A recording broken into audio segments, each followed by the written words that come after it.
Assalamu alaikum wa rahmatullahi wa barakatuh. Welcome back to our online classes. As per our timetable, today's subject is secretarial practice and our today's topic is what is debentures and features of debentures. Syllabus के हिसाब से हमारा second lesson चल रहा है sources of corporate finance, तिजारती सरमाए के ज़राए। तो इससे पहले हम देख चुके हैं कि तिजारती सरमाए के दो ज़राए होते हैं, जिसमें पहला होता है ओन कैपिटल और ओन कैपिटल में हम सीख चुके हैं shares, features of shares, equity shares, preference shares और रिटेन अर्निंग। जो दूसरा जो सबसे बड़ा जो सोर्स होता है वो है बोरोड कैपिटल, जिसे हम कहेंगे उधार सरमाया। उधार सरमाए में जो सबसे पहली चीज़ हम लोग सीखने के लिए जा रहे हैं, जिसे हम कहेंगे डिबेंचर्स, उर्दू में जिसे हम कह सकते हैं कर्जनामा। जब भी मुश्तरका सरमाया कंपनी को ज़ायद सरमाए की ज़रूरत होती है तो कंपनी आम आवाम से कर्ज हासिल करती है। लोगों से कर्ज की शक्ल में महसूल शुदा रकम के एवज़ जो दस्तावेज़ जारी किए जाते हैं, इन्हें कर्जनामा कहते हैं। तवील मुद्दत के लिए सरमाया हासिल करने के लिए डिबेंचर्स कर्जनामा एक बहुत ही अहम ज़रिया होता है। और ये जो डिबेंचर जो वर्ड लिया गया है, ये लातीनी ज़बान से लिया गया है, जो वर्ड है डिबेर, DEBERE, जिसकी मानी होती है टू ओव, यानी मकरूज होना। A person who purchase debentures called debenture holder. जो कोई भी कंपनी के डिबेंचर्स खरीदता है वो डिबेंचर होल्डर कहलाता है। Debenture holders are the creditors of the company. Debenture holder जो होते हैं वो कंपनी के कर्ज ख्वाह होते हैं कि एक मुद्दत के बाद कंपनी उनका पैसा उनको लौटाती है। ये मुद्दत 5 साल, 10 साल, 15 साल, 20 साल भी हो सकती है। तो इसका हम डेफिनेशन समझने की कोशिश करेंगे। According to Topham, a debenture is a document given by a company as evidence of डेप्ट to the holder, usually arising out of loan and most commonly secured by charge. टॉल्फन के मुताबिक कर्जनामा एक ऐसा दस्तावेज होता है जो कंपनी के ज़रिए दिया जाता है, जो कर्ज ख्वाह के कर्ज का सबूत होता है। आम तौर से कर्ज की शक्ल में ज़ाहिर होता है, जिसका तहफ़्फ़ुज़ मिल्कियत पर चार्ज के तौर पर होता है। तो चलिए इसके फ़ीचर्स समझने की कोशिश करते हैं। फ़ीचर्स में जो सबसे पहला पॉइंट है प्रॉमिस, जिसे हम लोग कह सकते हैं वादा। ये एक रिटर्न प्रॉमिस होता है, तहरीरी वादा होता है, जिसमें कंपनी कर्ज ख्वाह को यानी डिबेंचर होल्डर को ये वादा करती है कि जो भी रकम आपने हम कंपनी को बतौर कर्ज दी है, एक मुकर्ररा मुद्दत के बाद आपका पैसा लौटाया जाएगा, आपको अदा किया जाएगा। साथ ही साथ आपकी जो सूद की रकम है, इंटरेस्ट की रकम है, वो भी वक्फे से अदा की जाएगी। जैसा कि मैंने आपको बताया है कि जो डिबेंचर्स है ये तवील अरसे का सरमायाकारी के लिए एक अहम ज़रिया है, जैसे 10 साल, 15 साल, 20 साल। तो इतने तवील अरसे के लिए आवाम के पास से एक रकम बतौर कर्ज ली जाती है, इसलिए कंपनी आवाम को, डिबेंचर होल्डर को एक प्रॉमिस करती है, एक तहरीरी वादा करती है डिबेंचर सर्टिफिकेट की शक्ल में कि मुकर्ररा मुद्दत के बाद आपने जितना भी कर्ज दिया है वो आपको सूद समेत वापस किया जाएगा, लौटाया जाएगा।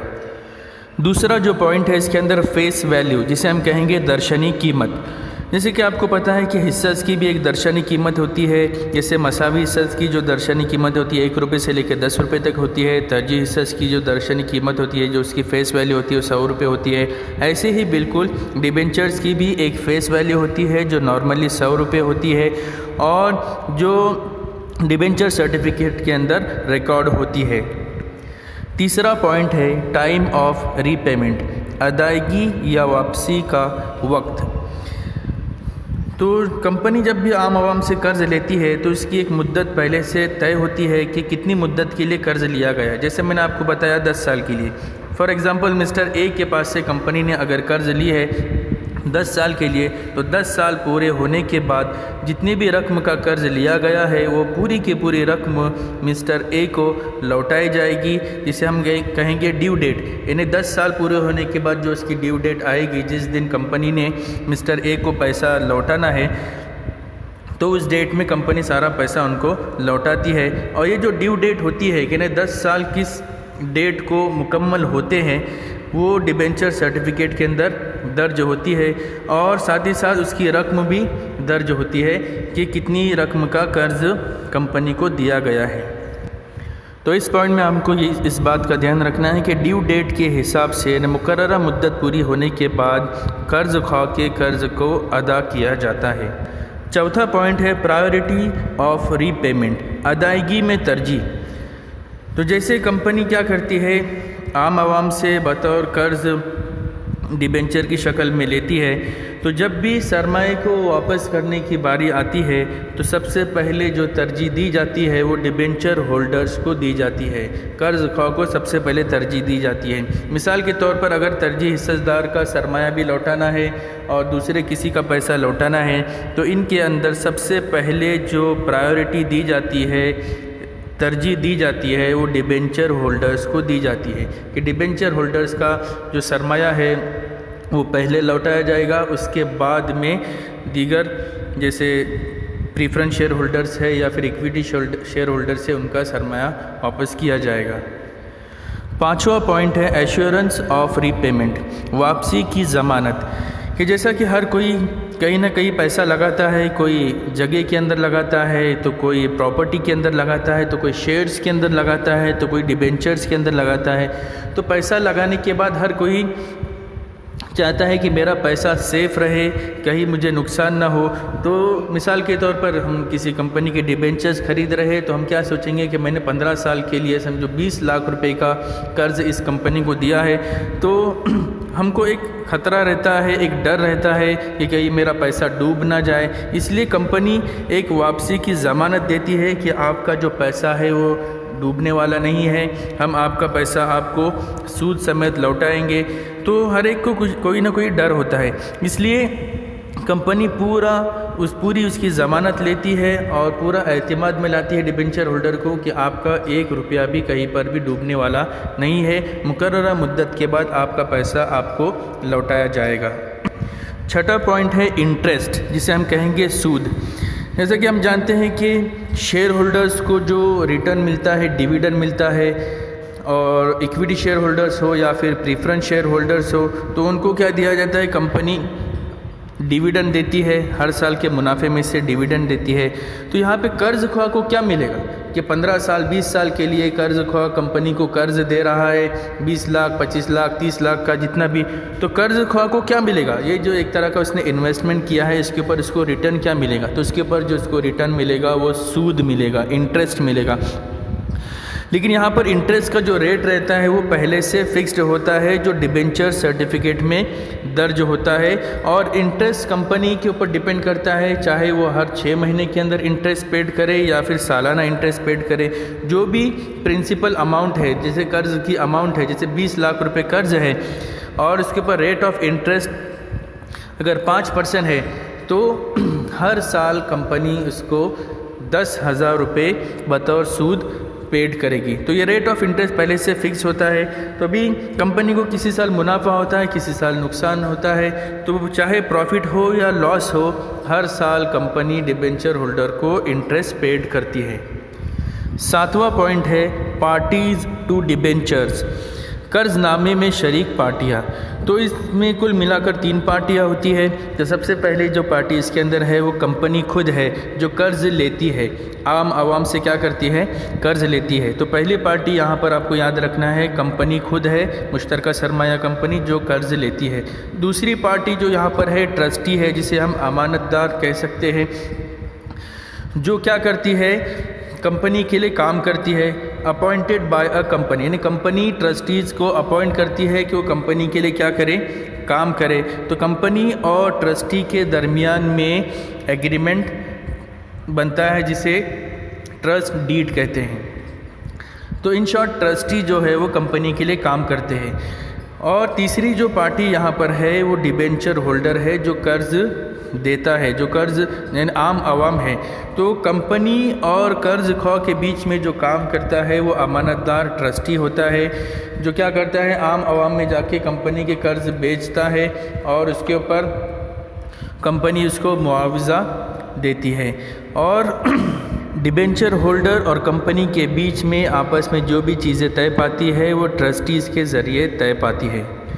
8वां पॉइंट है अथॉरिटी टू इशू डिबेंचर्स, कर्जनामा जारी करने का इख्तियार। तो अकॉर्डिंग टू कंपनीज एक्ट 2013 और सेक्शन 179 सब सेक्शन 3 में ये साफ तौर से लिखा हुआ है कि डिबेंचर्स जारी करने का जो बुनियादी इख्तियार होता है वो बोर्ड ऑफ डायरेक्टर्स को होता है, कि कंपनी के जो हिदायतदारान की जो कमेटी होती है उनको ही ये इख्तियार होता है कि वो क्या करे, डिबेंचर्स को आम आवाम में जारी करे। यहाँ पर आपको एक चीज़ याद रखनी है कि जब भी आपको कोई पॉइंट एक्सप्लेन करना है और इसके अंदर सेक्शन जो लिखा हुआ है, जैसे यहाँ पर सेक्शन 179 सब सेक्शन 3 है, तो इस सेक्शंस को आपको प्रॉपरली लिखना है, इसके अंदर कोई भी गलती नहीं करना है, अदरवाइज़ आपको इसके मार्क्स नहीं मिलेंगे।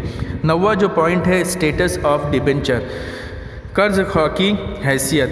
तो कर्ज़ ख्वाह ये एक कंपनी के लिए क्रेडिटर होता है, जैसे एक तरह की लाइबिलिटी होती है कि एक मुद्दत के बाद क्या करना है, हमको पैसा रिटर्न करना है। तो रिटर्न जब करेंगे पैसा तो उसके अंदर दो चीज़ें रिटर्न करनी है। एक तो प्रिंसिपल अमाउंट है, प्रिंसिपल अमाउंट मतलब जितनी पैसों का कर्ज़ ख्वाह ने क्या किया है, कंपनी को कर्ज़ दिया है, साथ ही साथ रेट ऑफ इंटरेस्ट भी हर साल पेड करते रहना है। तो कर्ज़ ख्वाह को मुकर्ररा मुद्दत पूरी होने के बाद उसकी प्रिंसिपल अमाउंट भी मिलेगी और वक्फे से उसको रेट ऑफ इंटरेस्ट के हिसाब से सूद भी दिया जाएगा। 10वां पॉइंट है नो वोटिंग राइट्स, वोट देने का हक नहीं। कि जैसे आप जानते हैं कि मसावी हिस्सेदार को कंपनी के अंदर वोट देने का हक होता है और तरजीह हिस्सेदारों को भी कुछ हद तक कुछ मामलों के अंदर वोट देने का हक होता है, लेकिन यहाँ पर डिबेंचर होल्डर्स को वोट देने का हक नहीं होता। जैसे कि इस सेक्शन में बताया गया है कि according to section 71 sub section 2 of companies act 2013 debenture holders can't vote in any matter of the company, कि कंपनी के किसी भी मैटर के अंदर, किसी भी चीज़ के अंदर उन्हें कोई भी हक हासिल नहीं होता। आखिरी पॉइंट है यहाँ पर सिक्योरिटी, तहफ़्फ़ुज़ का भरोसा, कि हमने कंपनी को कर्ज़ दिया है बतौर डिबेंचर्स के, तो एक मुकर्ररा मुद्दत पूरी होने के बाद हमको पैसा मिलने वाला है। समझो आज मुद्दत आज ही पूरी हो रही है, 10 साल पूरे हो रहे, आज हमको कंपनी पैसा देने वाली है, लेकिन कंपनी की इस वक्त ऐसी पोजीशन नहीं है कि आपका पैसा 20 लाख 25 लाख 50 लाख जो भी हमने उनको कर्ज़ दिया वो हमको लौटा सके। तो ऐसी कंडीशन में कंपनी क्या करती है, एज अ सिक्योरिटी अपने कंपनी के असासे को रखती है, अपने प्रॉपर्टी को, अपने एसेट्स को गिरवी रखती है कि डिबेंचर होल्डर्स क्या करेंगे, उस असासे को, उस मिल्कियत को क्या करके, प्रॉपर्टी को सेल करके अपने कर्ज़ को वसूल कर सकती है। कुल मिलाकर 11 पॉइंट्स मैंने आपको एक्सप्लेन किया हूँ। सबको अच्छे से इस वीडियो को देखना है और इसके नोट्स में नीचे सेंड कर रहा हूँ, नोट्स भी आपको लिखने हैं। नेक्स्ट एसपी के लेक्चर से पहले आप तमाम को इसके नोट्स कंप्लीट करने हैं और उसके पिक्स गूगल क्लासरूम के ऊपर सेंड करने हैं।